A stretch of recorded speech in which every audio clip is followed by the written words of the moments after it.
હે ચિરાગ, તમે આટલા બધા ચિંતામાં કેમ બેઠા છો? અરે ધ્રુવા, આપણી આ દુકાનમાં રોજ નવા નવા ગ્રાહકો પણ આવે છે અને દુકાનમાં ક્વોલિટી વાળો માલ પણ છે.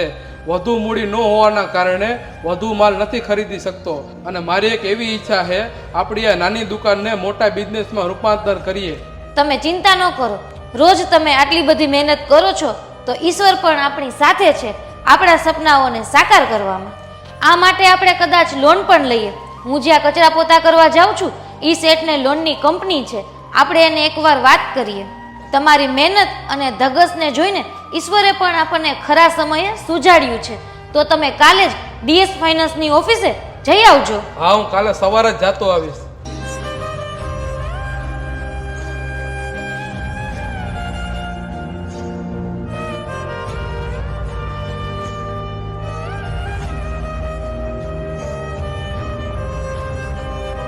સાહેબ, હું મારા નાના બિઝનેસને વધારીને મોટો કરવા માંગુ છું, તો મારે લોનની જરૂર હતી. જુઓ, કોઈ પણ મહાન બિઝનેસની શરૂઆત આવા જ સપનાઓથી થતી હોય છે.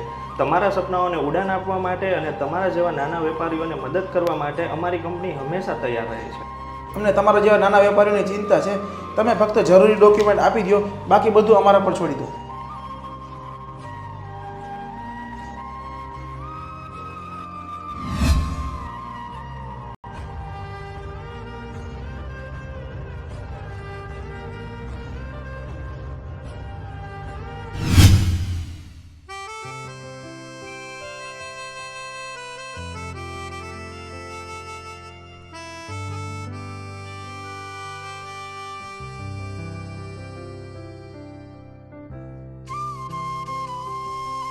આવડી મોટી સફળતાનો શ્રેષ્ઠ તને અને DS ફાઇનાન્સને જાય છે.